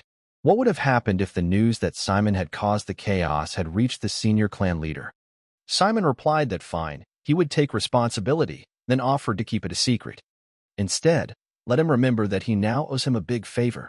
It would be great if he chose to understand it that way. Simon replied that, well, he would not forget the favor the young master had shown him. He was glad to meet him. He hoped to see him soon. He would be counting down the days until his arrival at the main clan. Simon, a man who has an important role to play in the Age of Destruction. Therefore, it is imperative that he connect with him in order to change the future. Marie told the young gentleman that she had finished her preparations to return home. Entering Chris's room, Aloys asked, "Is the guy leaving already?" He just came to warn him. The guy said they were family. When he heard that, he felt that it was not good to do that to family. Aloys said that the person who was most against his participation in the sacred dark rite was young Master Loin. Even 2 stars don't have the same latitude between the main family and the branches. The greatest elixirs, the perfect techniques of the main family, and the blessings of dark magic. The starting line for direct descendants is much farther away than where they, members of branching families, begin. He would be easy prey for them. Christian replied that he was warning his brother as well. Let him not take part in the dark rite to come. He says it is for his own good. Aloys began to resent him for not letting him take all the dark energy. Christian said let him remember, whoever his opponent was, he would regret facing him in a sacred dark rite. Let him think about it, and then he won't regret it. Then he told Marie it was time to go. Tern was outraged that his older brother had gone to the training cave immediately after his return. The man replied that he said he wanted to train alone before the sacred dark rite. Seeing his older brother, Tern shouted that he had promised to challenge him to a duel as soon as he got back, hadn't he? Christian realized that he had grown in such a short time. He's already an average 2-star. What rapid growth. That's right, he's also participating in the upcoming sacred dark ritual, isn't he? That won't do. Chris asked him to wait for now. They can fight after he finishes practicing. Brothers should practice too. Tern asked, promising him that he wouldn't put it off. It wouldn't be the same as before, so let him be careful. The rite was exactly half a month away. He took a bite of the black pill, but he didn't expect it to be so bitter. It's more ebullient than the guy expected.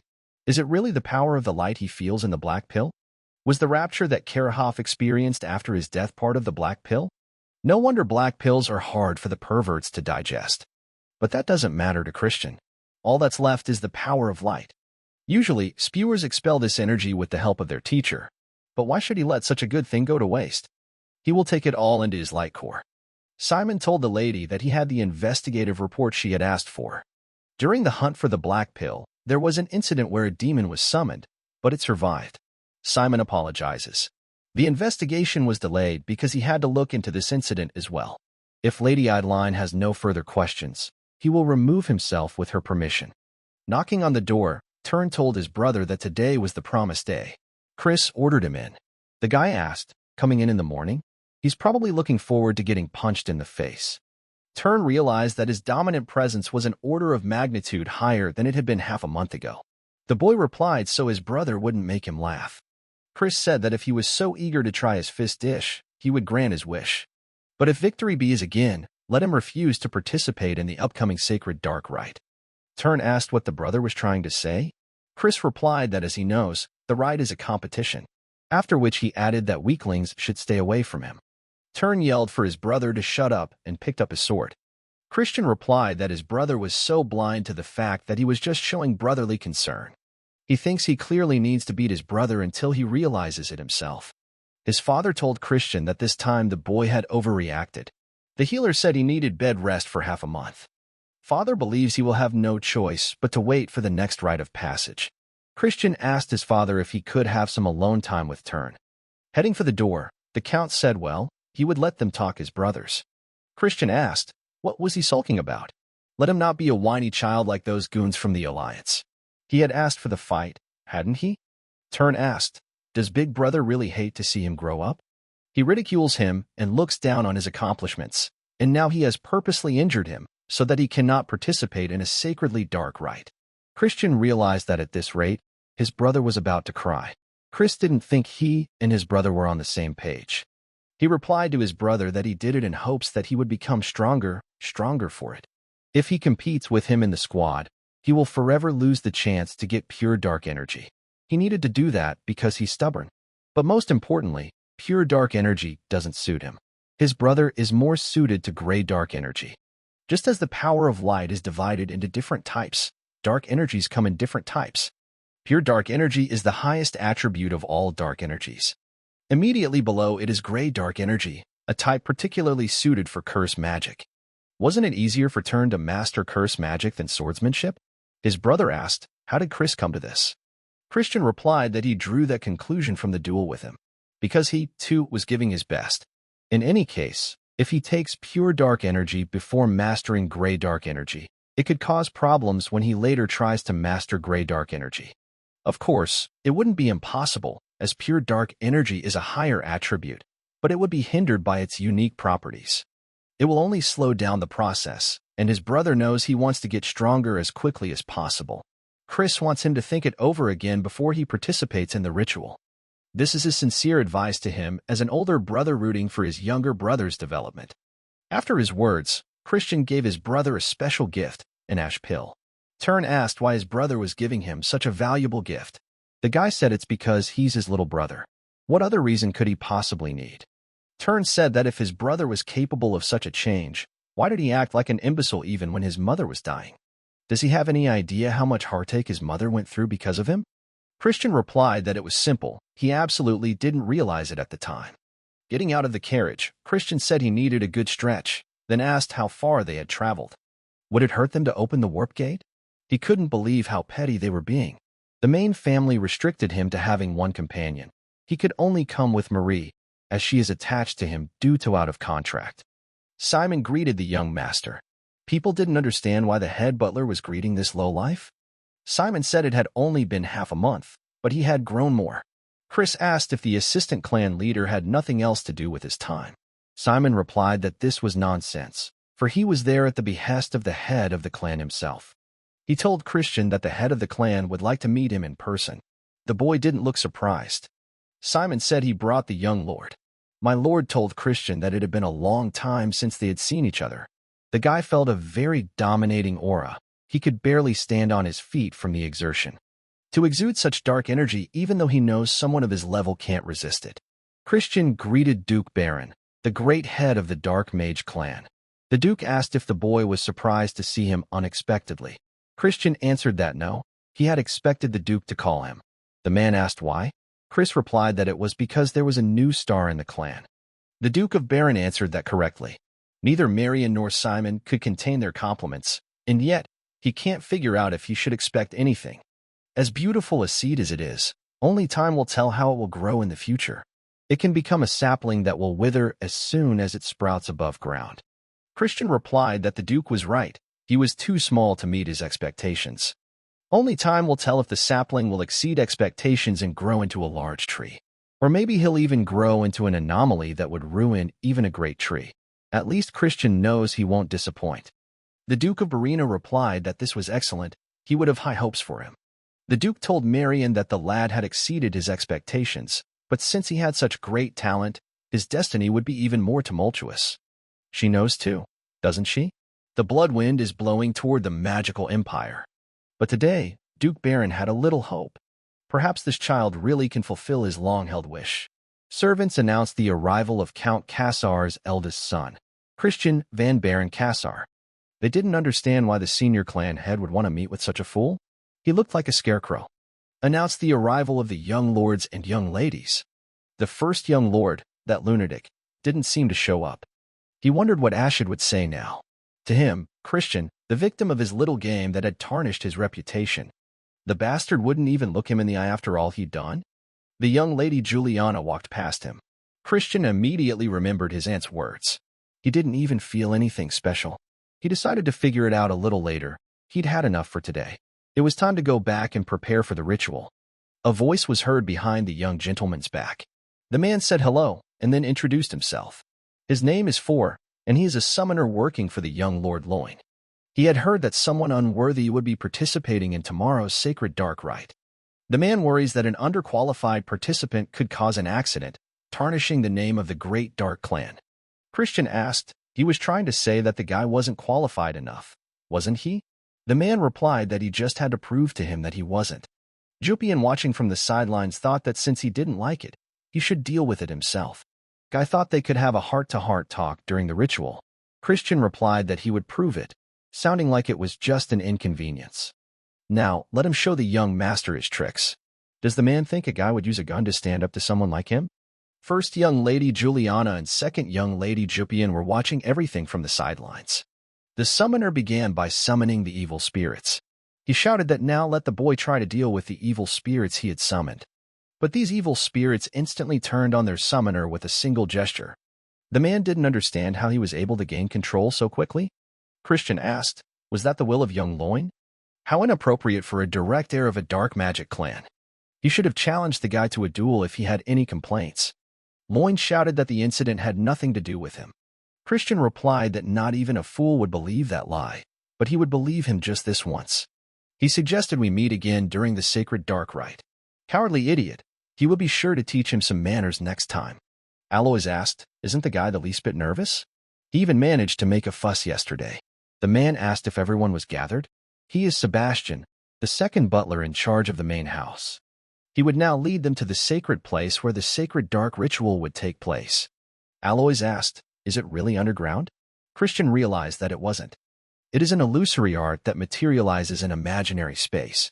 When they saw Sebastian speeding up, everyone immediately started shouting that they should hurry up because he was leaving them behind. It was strange to them, for they thought they had gone down underground. Then why is there such a steep slope? Sebastian shouted for them to hurry up. The earth wouldn't be able to support them forever. Some people almost at the start scattered because they were too slow. The man yelled that since they were late, he was about to speed up. Loin thought what losers they were since they couldn't keep up. These undeserving parasites don't deserve. Seeing Christian, the guy didn't realize how he didn't even break a sweat. Chris wondered if the guy was already out of breath. He only seemed to be barking, but not biting. As the direct heir, he should be better. Didn't they give him a bunch of different potions? These fools, because of their stupidity, only their bodies suffer. Running in illusory space is a waste of time. No matter how much Chris exerted himself, his stamina was not depleted in the slightest. Just one spell, and he could become invincible in this place. Alois asked why the guy was unharmed. Christian answered, that was why he should have trained his body more, not riding his beast everywhere. Rihu greeted everyone. He began to say that as everyone knows, this is a sacred land where the purest of pure dark energies come out. Therefore, they call it sacred darkness. Rihu, the ruler of the sacred land. He greets the young lords and misses. Today, they will have to mine the great pure darkness. As a demon king rank 3 dark destroyer, the ancestor of the dark mage clan. However, there won't be enough for everyone, and the demonic beasts within will see if he's worthy. Christian asked, so what the man means to say is that it all depends on who arrives first. And if there is an unforeseen mishap between the participants during the ritual, is that a disqualification? Since each will go their own way, they should not clash. But if they do clash, they should avoid conflict. The more time they waste, the better it will reflect on the other participants. Instead, they should focus on their own safety. At best, they are inferior 2-star beings. To him, the superior 2-star, these creatures are nothing. although he's sure that Christian is having a hard time. According to the rules, each path must have the same distance and the same challenges. However, Loin bribed the mage to only have stronger demonic beasts in Christian's path. By pure chance, Christian stumbles upon more powerful beast demons and a tragic fate awaits him. Since any death that happened during the sacred dark rite is not counted, this will be his grave. Standing in front of the door to the sacred ground, Loin thought about what he knew would be first. Christian said the guy was late. What took him so long? He thought he would die of boredom from waiting. Loin asked how he'd gotten there so fast. Christian replied that there was nothing wrong with it. The guy replied that it couldn't be. There had to be much stronger monsters in his path. Christian replied that he thought they were at a higher level than they should be. So it was to his credit. Loin asked, what did he say? Who did he even think he was? Chris replied that they would be alone for a while. Is there any need for formalities? He called Christian an arrogant asshole. It's taboo for rivals to clash during the rite of passage. But the guy would crush him here and now. It was a magical martial art. A combat technique that blasts magic power at close range or incapacitates opponents by breaking their joints. Grabbing his hand, Christian yelled to just not cry if it hurt. Running over, Aloys saw two bodies next to Christian. He immediately asked, did the boy do it? The guy asked, is this now Aloys is going to faint? Or does he have to beat him until he faints? Aloys shouted that all this time he hadn't been sitting at home for nothing. Looking at the third body lying there, Christian said he hoped they would take them if he left them there. In 5 years, the first big war against the Alliance will begin. Until then, he needs to get his hands on the Dark Magic clan. That's why Christian can't share even an ounce of sacred darkness with them. Now that he was done with the cleanup, it was time to take possession of the sacred darkness. Sacred darkness, the power to empower the outcast to become a true transcendent. The senior clan head who was known to have absorbed 80% of the sacred darkness, one of the strongest among the demon monarchs. The Dark Destroyer also absorbed over 90% pure dark energy to become a demon king. So, if Christian could make 100% pure dark energy, he could surpass even a demon emperor. The men thought it was unbelievable. All but Christian are out. It's a disaster. Young Mr. Loin is in a serious condition. They were discussing if he was using some kind of trick, a forbidden magical instrument. A thorough investigation must be conducted to punish the culprit. The second young lady said there's no need for that. That bastard can't enter the sacred ground anyway. The fact that he hadn't left the sacred ground for 2 days must mean, unless it was the time it took to absorb the sacred darkness because of the amount of it, or he had already been crushed by the sacred darkness and died. The young lady said that even the clan head had hit the limit of absorbing the sacred darkness. She was sure he was already dead. And even if he does come back alive, she'll kill him herself. When her father died during a battle with the Alliance, Loin and she were adopted by their uncle, Viscount Langham. Since her position in the clan is already unstable, and since Loin couldn't get the sacred darkness either, no one will support her brother as the heir. She would repay him for this insult. The maids in the background were discussing that this lowlife wasn't out yet. This ghost is waiting for her master, but it looks like she will soon meet his ghost. Marie shouted that she would continue to wait for her master. But if they continued to make noise, they would be in trouble. The endless darkness that knocks the breath out of his throat is only 70%. It's harder than he expected. Christian must persevere no matter what. The real test will begin around the 90% mark. If he takes too much and exceeds his limit, his core will collapse and he will die there before the war even begins. Christian remembered the dragon's heart.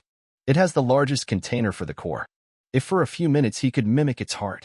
Mafina appeared in front of him and asked if he needed help. Christian didn't understand. How did the demon end up in this space? Demon's power is to communicate with darkness. It's not difficult for him. She said she could help him in this case, no strings attached. Christian asked why she was doing it. Mafina replied that it was just a passing whim. Then she held her hand out to him and told him to let all the sacred darkness in. The Duke of Barina said he could hardly say he was still alive, for there had been no news so far. Such reckless greed, the girl thought. Why would that be? Simon said Viscount Langham, acting head, also agrees with them. He wants to close the passage to the sacred ground as soon as possible. Will the Duke give the order? Barina called him a goddamn brat who wants to test the old man. The Duke asked if the bloodsucker thought that reckless child was still alive. Simon replied that the chances were probably close to 0. Whereupon Simon asked, "But isn't he an interesting young gentleman?" The Duke replied that he would have her tell him to keep the door open another day. Mefina repeated, "Let her take his hand before it was too late." Christian replied that he refused. Calling him a fool, she said that he should be well aware that people are not allowed more than they should. Chris said it looks like she forgot something. There was a demonization right in the conceptual space. This is the ultimate technique of the mystic magic clan. A forbidden spell where a mortal temporarily transforms into a demon to develop explosive abilities. This technique is as powerful as it is deadly to the one who uses it. In the past, Lena died using this spell. Though, if he removes the parts of the spell that amplify dark energy, wouldn't he be able to use the rules of this world to his advantage to create an energy-gathering bowl without negative consequences? It worked. With this vessel, Christian would be able to overcome the 90% threshold and subdue all holy darkness. She couldn't believe that some insect, some pathetic mortal could transform her body. Didn't she know he was a genius? Mefina could stay there, and he was gone. Christian wondered how much time had passed. About a week, he thought. There must be a hell of a lot going on in the family. Maybe he should play a little trick on them. Running into the office, the boy shouted that young Mr. Christian had returned. Langham de Baron ordered him to tell him everything in great detail. The guy said that even though his life hung in the balance, he still survived, but is in extremely serious condition.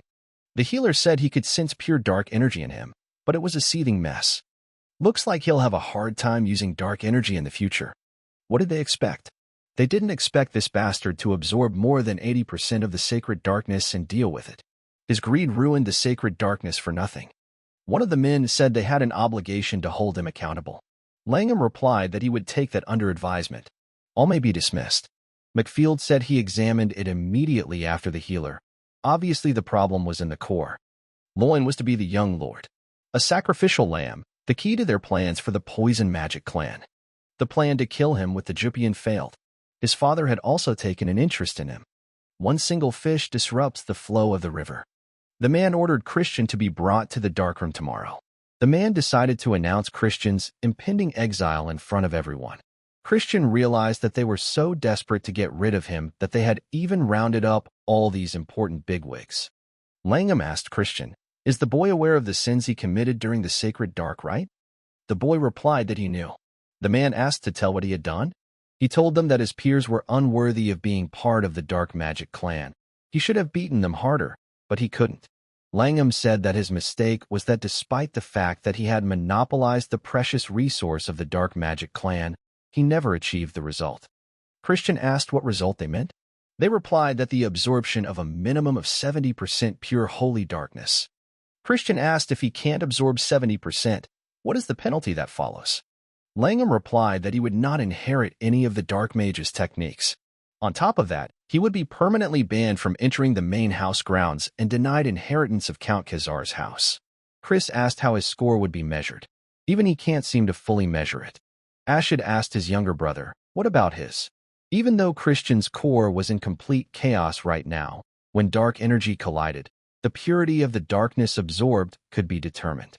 He absorbed 70% of the holy darkness after all. If Christian succeeds in overpowering him, wouldn't that mean he absorbed more?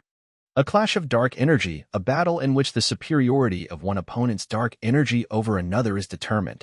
Both opponents give up the same amount of dark energy, and the one who possesses more will surpass his opponent. But when dark energies of the same rank collide, the one with the higher purity wins. In other words, it's the perfect way to destroy the core of the loser. And he's even more evil than Christian thought. But if he shows a result worthy of being recognized by everyone out there as asking for support, and let him pass the young lord's test. Ashid said he agreed to his terms.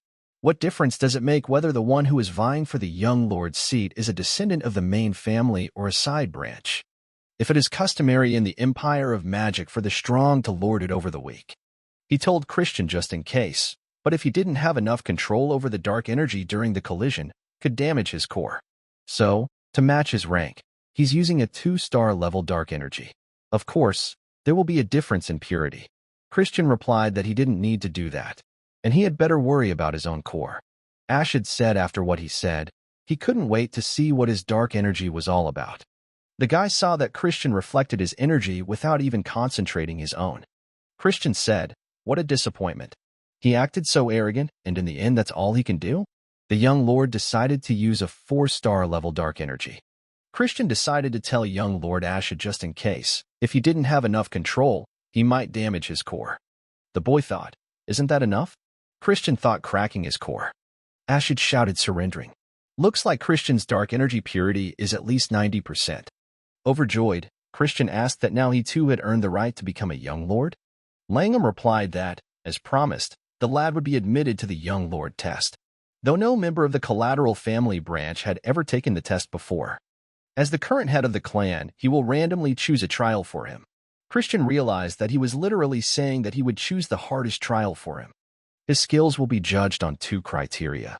First, he needs to prove his talent. He will then need to perform a feat befitting a young lord.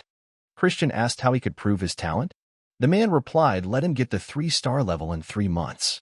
The guy asked, is that it? He's a genius after all, doesn't think it would be hard. And then he'll look at what the guy has accomplished in those 3 months. Langham told Ashid that he was disappointed. The guy replied that it was his fault, he had underestimated him. His core has suffered because of this. Langham needs to deal with it soon before it becomes a problem. The man replied that let him not worry.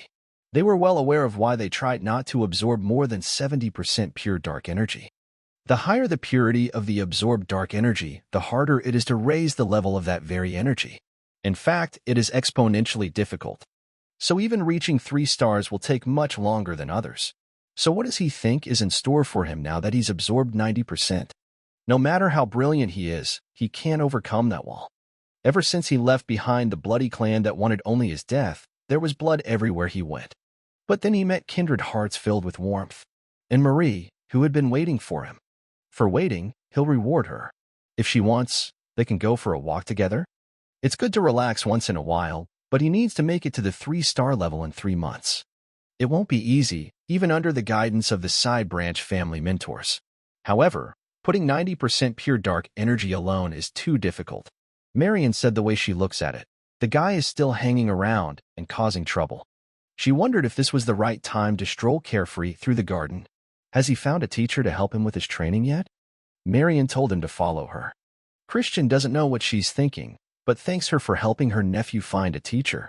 Miriam replied that she didn't think he should thank her. He'll know when he's experienced it firsthand. He's tough. Besides, none of her brothers could stand up to his lessons. That opportunity won't come again for him, though, so let him work hard and don't disappoint him. Christian told his aunt that it looked like this child was lost. As Christian got closer, he said they were joking. His aunt asked him to show respect and say hello. As it turned out, it was the incarnation of the clan head. Christian immediately greeted him. The head said his accomplishments were impressive, however, he should know that it was stupid. Christian knows, right? As someone who has attained 80% pure holy darkness, he faces obstacles much more difficult than others. Even their progenitor would never have been able to reach the stage he had reached without the grace of His Majesty the Demon Emperor. He can't even imagine the obstacles he will still face on his journey. So if he wants to, man will return some of his pure dark energy to the ether. With that kind of talent, Chris can handle 80% dark energy.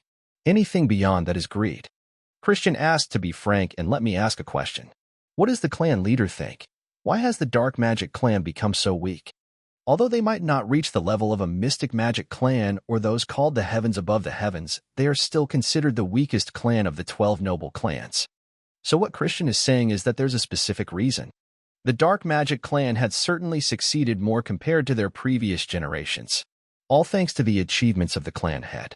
However, the other demons say that they members of the dark magic clan are no longer the same as they used to be. There's a reason for that.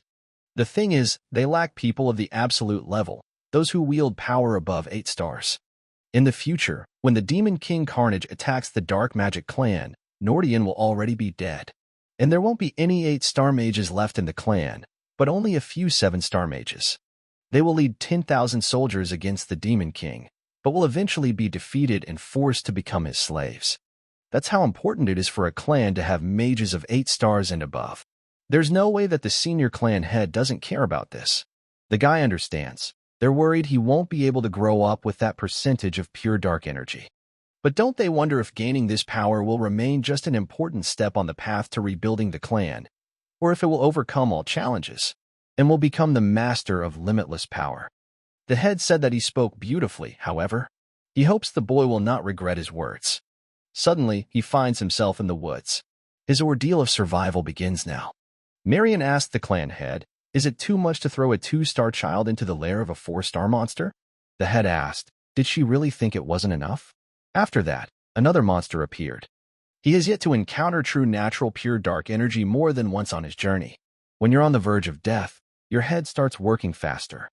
The clan head just hopes that this guy doesn't get hurt too badly.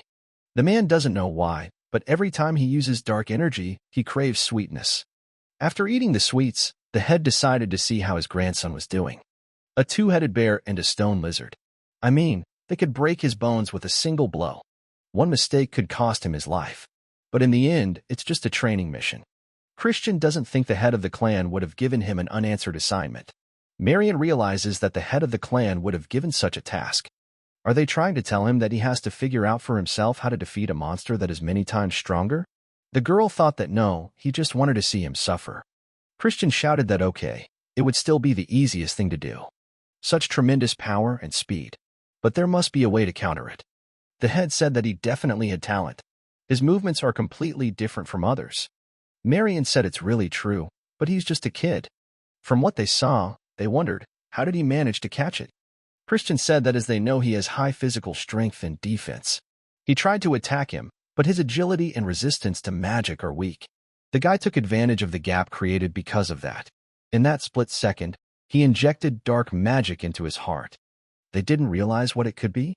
Marion asked, "Isn't this the same technique the clan head uses?" Christian remembered that he had one more monster left.